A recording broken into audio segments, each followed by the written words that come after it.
ગુજરાતમાં ઉર્જા વિભાગ એ ભ્રષ્ટાચાર, કૌભાંડ અને ગેરરીતિનો પર્યાય બની ગયો છે. કેમ કે હમણાં જ થોડા સમય પહેલાં જામનગરની અંદર જેટકોના એપ્રેન્ટિસ માટેની ભરતી કરવામાં આવી હતી. તેમાં 35 જેટલા ઉમેદવારો એ ક્યાંક ને ક્યાંક ડમી અને ક્યાંક ને ક્યાંક કહી શકાય કે ખોટી રીતે આ ભરતી અંદર ઘૂસી ગયા હતા. તેને દૂર કરવા માટે એને દૂર કરવામાં પણ આવ્યા, પરંતુ આજ દિન સુધી એમાં 4 મહિનાનો પગાર આપી દેવા છતાંય એ લોકો પાસે જે રિકવરી કરવામાં નથી આવી. અને તેની સાથે સાથે જે 4 મહિના જેને નોકરી મોડી મળી તેની સિનિયોરિટીનો સવાલ પણ ઊભા થાય છે. અને આજ દિન સુધી આ જે ભરતી કૌભાંડ છે એ ભરતી કૌભાંડની તપાસ પણ નથી થઈ. એ જ રીતે જેટકોની પ્લાન્ટ એટેન્ડન્ટની પોસ્ટ એ ક્યાંય પણ એ સ્ટાફ સેટઅપમાં હતી જ નહીં, છતાં પણ એ પોસ્ટ ખોટી રીતે ઊભી કરી અને આખી ભરતી એમાં કરી નાખવામાં આવી. ટાયર 1 ટાયર 2 પરીક્ષા લઈ લેવામાં આવી, ડોક્યુમેન્ટ વેરિફિકેશન કરાવી નાખવામાં આવ્યા, પરંતુ એમાં પણ તપાસ થઈ નહીં અને આ ભરતી એ રદ કરી નાખવામાં આવી. તે જ રીતે જેટકોની આથી કહી શકાય કે થોડા સમય પહેલાં 6 થી 8 મહિના પહેલાં ઇલેક્ટ્રિકલ આસિસ્ટન્ટની ભરતી થઈ હતી, તો તેની અંદર પણ 1282 જે ઉમેદવારો હતા તેના પોલ ટેસ્ટ લેવામાં આવ્યા હતા, પરંતુ એ પોલ ટેસ્ટમાં ગડબડી હતી. તો તેમાં પણ આજ દિન સુધી કોઈ તપાસ નથી થઈ. અને આ જે સિલસિલો છે એ સિલસિલો અત્યારે પણ યથાવત છે. આવતીકાલે પીજીવીસીએલની અંદર ઇલેક્ટ્રિકલ આસિસ્ટન્ટ એટલે કે હેલ્પરની ભરતી છે.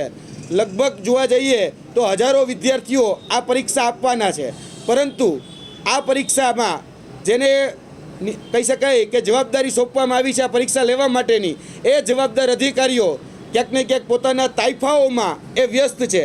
અને અત્યારે જૂનાગઢની અંદર પીજીવીસીએલનું કહી શકાય કે તમામ જીબી એન્જિનિયરિંગ એસોસિએશન 27મું ત્રિવાર્ષિક અધિવેશન ચાલુ છે, જેમાં ગુજરાતભરના તમામે તમામ એન્જિનિયરો ત્યાં ઉપસ્થિત છે. ડી જેઈથી લઈ બધા જ એન્જિનિયરો 5000 કરતાં વધારે એ લોકો ત્યાં ઉપસ્થિત છે.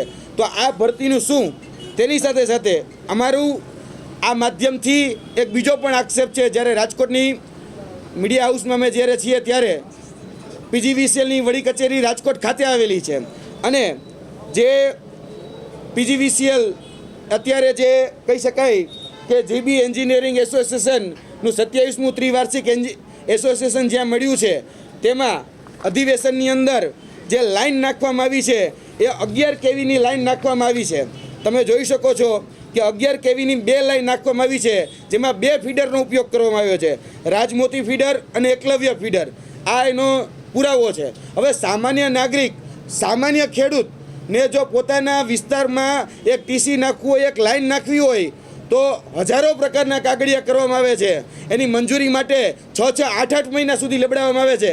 તો આ કાર્યક્રમ માટે આ તો ખાનગી યુનિયન છે, તો આ ખાનગી યુનિયનના કાર્યક્રમને એ કઈ રીતે સીધી મંજૂરી મળી જાય છે? અને 2 ફીડરનો પાવર, 2 વીજ જોડાણનો પાવર એ એક જ જગ્યાએ ટેમ્પરરી વીજ જોડાણ આપવામાં આવ્યું છે, તો એક જ જગ્યાએ કઈ રીતે આપવામાં આવ્યો, કોની રહેમરાએ આપવામાં આવ્યો? તેની સાથે સાથે ગુજરાતની અંદર સ્ટાફની ખૂબ અછત છે. ત્યારે આ માનવ કલાકો જે છે એ માનવ કલાકો ક્યાંક ને ક્યાંક વેડફાઈ રહ્યા છે. અને અત્યારે પણ જે જાહેર જનતાના જે સેવકો છે એ જાહેર જનતાના સેવકો એ પોતાના ક્યાંક ને ક્યાંક ખાનગી યુનિયનના તાઇફાઓમાં વ્યસ્ત છે. અને વર્તમાનમાં જેને ખરેખર જાહેર જનતાના હિત માટે કાર્ય કરવાનું છે, જેમાં જે ગાડીઓ આપવામાં આવે છે, જે સરકારી ગાડીઓ છે, એ સરકારી ગાડીઓનો ઉપયોગ પણ આ તાઇફાઓની અંદર સરકારી ખર્ચે એ ઉધારવામાં આવે છે. તમે જોઈ શકો છો કે આ જે સરકારી ગાડીઓ છે એ સરકારી ગાડીઓનો ઉપયોગ આ જે ખાનગી યુનિયનનો કાર્યક્રમ છે, કોઈ સરકારી કાર્યક્રમ નથી. લગભગ આ જે યુનિયનનો કાર્યક્રમ છે એમાં 3000 કરતાં વધારે ગાડીઓ આખા ગુજરાતમાંથી એ આવી છે. અને આનો હિસાબ શું એ સરકારી ખર્ચે સરકારી ચોપડે ઉતારવાનો છે? અને આ જે ગાડીઓ છે એ ટેક્સના પૈસામાંથી, ટેક્સ પેરના પૈસામાંથી આના ડીઝલના કે આના ઘસારાના કે આના બીજા બધા પૈસા એ ઉધારવામાં આવતા હોય છે. તો આ જે કાર્યક્રમ થઈ રહ્યો છે એમાં ન કરે નારાયણ, અને કદાચ કોઈ જગ્યાએ વીજ પુરવઠો ખોરવાય, ન કરે નારાયણ, કોઈ જગ્યાએ કંઈક આકસ્મિક ઘટના બને, તો એના માટે જે ડેપ્યુટી એન્જિનિયર, જે જુનિયર એન્જિનિયર, જે એક્ઝિક્યુટિવ એન્જિનિયર, આ બધા જે એન્જિનિયરો અત્યારે જે તાઇફામાં વ્યસ્ત છે, ન કરે નારાયણ, અને કદાચ કોઈ દુર્ઘટના બને તો એના માટે એ કોણ જવાબદાર રહેશે? તેની સાથે સાથે આ જે બાબતો છે એ બાબતોમાં હમણાં જ આજથી 3 દિવસ પહેલાં જ 24/12/2025ના રોજ એક સર્ક્યુલર જીબીમાંથી પાસ કરવામાં આવ્યો છે, જે સર્ક્યુલર એવું કહે છે કે કોઈ પણ કર્મચારી એન્જિનિયર હોય કે ડેપ્યુટી એન્જિનિયર કે એક્ઝિક્યુટિવ એન્જિનિયર એને પોતાનું હેડ ક્વાર્ટર છોડવું નહીં. આ પરિપત્ર તમે જોઈ શકો છો, સ્પષ્ટ રીતે કહે છે. અને કંટ્રોલિંગ ઓફિસરને જાણ કરવી, એની મંજૂરી લેવી એ ફરજિયાત છે. અને આમાં હેડક્વાર્ટર છોડવાની સખત અને કડક રીતે મનાઈ કરવામાં આવી છે. તો અત્યારે જે 5000 કરતાં વધારે જે એન્જિનિયરો ભેગા થયા છે તો એને શું એ મંજૂરી લીધેલી છે? અને જો મંજૂરી લીધેલી હોય તો એ ઉચ્ચ અધિકારીઓને પણ પૂછવા માગીએ છીએ કે ભાઈ તમે મંજૂરી આપી કઈ રીતે, શા માટે? કેમ કે આ જે સેવા છે એ આવશ્યક સેવાઓની અંદર આવે છે. જો આવશ્યક સેવાઓની અંદર આ બધી ફરજો આવતી હોય તો જે ઉપરના જે અધિકારીઓ છે, એસી છે, એમડી છે, એ એમડીએ જ્યારે કહી શકાય કે સોશિયલ મીડિયા હોય, ઇલેક્ટ્રોનિક મીડિયા હોય, પ્રિન્ટ મીડિયા હોય, આ તમામ જગ્યાએ આ બ્રોશર જે લોકો આવવાના છે, જે લોકોના કાર્યક્રમ છે એ બધી જ જગ્યાએ જો વાયરલ હોય તો ઉપલા અધિકારીઓએ junior engineer, deputy engineer, executive engineer એ બધા વગર એ ક્યારેય આ કહી શકાય કે આગળની જે પીજીવીસીએલ, યુજીવીસીએલ, ડીજીવીસીએલ, એમજીવીસીએલની કાર્યપ્રણાલી ચાલી શકે નહીં. અને આ મેં તમને કીધું એમ કે આવશ્યક સેવાઓની અંદર આવે છે તો શા માટે એને રોકવામાં ન આવ્યા? શું એની પણ મિલીભગત છે? અમે આ માધ્યમથી એમને પણ પ્રશ્ન કરી રહ્યા છીએ. અને તેની સાથે સાથે જે મેં તમને કીધું એમ કે જે વાહનો છે એ સરકારી ઉપયોગ કરવામાં આવ્યા છે. હવે જે કરવા જોવા જઈએ તો ખાનગી કાર્યક્રમ છે, યુનિયનનો કાર્યક્રમ છે. શા માટે ભાઈ ખાનગી કહી શકાય કે સરકારી એ વાહનોનો ઉપયોગ કરવામાં આવે છે અને ટીએબી, ડીએબી બધું ઉધારવામાં આવશે? તો ભાઈ આ સામાન્ય જનતાના ટેક્સના પૈસે શા માટે ભાઈ યુનિયનવાળા એ તાઇફાઓ કરે છે? અને મહત્ત્વની વાત એ કે આવતીકાલે ઇલેક્ટ્રિકલ આસિસ્ટન્ટની પરીક્ષા છે. અમારી પાસે એવી બાતમી છે કે આ પરીક્ષાની અંદર ગેરરીતિ થવાની છે.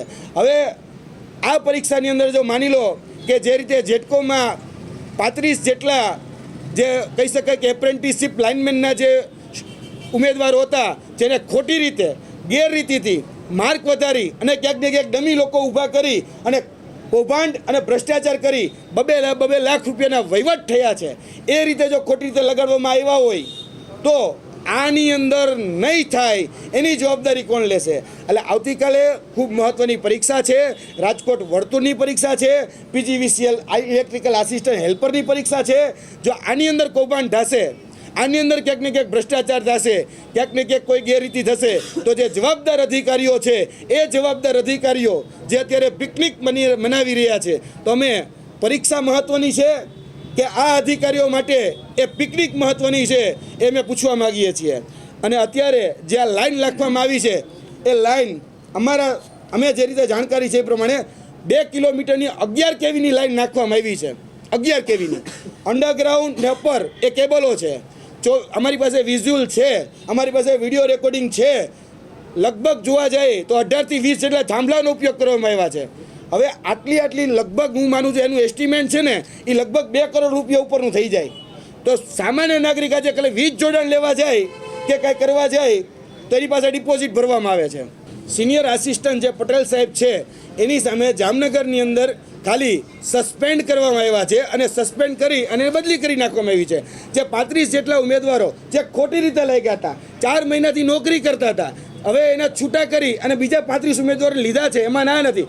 પરંતુ જે ખોટી રીતે લઈ ગયા, ક્યાંક ડમી તરીકે, ક્યાંક પૈસાના કહી શકાય વગથી લઈ ગયા, તો એની સામે કાર્યવાહી કેમ નહીં? બીજું કે આ જે ખોટી રીતે લઈ ગયા એટલે ક્યાંક ને ક્યાંક જેટકો વાળાએ જામનગર વાળાએ માન્યું કે આ ભાઈ 35ની ભરતી મેં ખોટી રીતે કરી, એની જગ્યાએ સાચા ઉમેદવારને ભૈરાઈ કરી. જો એને માની લીધું તો એફઆઈઆર કેમ નહીં? કાયદેસર કાર્યવાહી કેમ નહીં? કારણ કે જેટકોની અંદર જે આ ભરતી થઈ એ ભરતીની અંદર આ તો 35 સામે આવ્યા છે. હજી હું તમને કહું કે એની અંદર આ ગોંડલ સર્કલની ભરતી, જુનાગઢ સર્કલની ભરતી અને કચ્છની સર્કલની ભરતી પણ સામેલ હતી. છતાં પણ આ ભરતીઓની અંદર હજી સુધી તપાસ કરવામાં નથી આવી. જામનગર એપ્રેન્ટિસશીપ લાઇનમેનની ભરતીમાં જ તપાસ થઈ છે. જો બીજી ભરતીઓની અંદર તપાસ કરવામાં આવે તો આ તો 35 ત્યાં છે. જો જુનાગઢ, ગોંડલ, અને તેની સાથે સાથે કચ્છના લાઇનમેનોની એપ્રેન્ટિસશીપ લાઇનમેનોની જો ભરતીની તપાસ કરવામાં આવે તો સેંકડો લોકો ખોટી રીતે બોગસ રીતે ભ્રષ્ટાચાર કરીને ગેરરીતિ કરીને આમાં લાગ્યા હોઈ શકે છે અને છૂટા પણ થઈ શકે છે. પણ કહેવાય ને કે ભાઈ પોતાની માને કોણ ડાકણ કે, એટલે જીબી અત્યારે ક્યાંક ને ક્યાંક ગુજરાત ઇલેક્ટ્રિકલ બોર્ડના જે અલગ અલગ જે શાખો છે એ તપાસ કરવામાં ક્યાંક ને ક્યાંક નિરસ્તાઓ બતાવી રહી છે.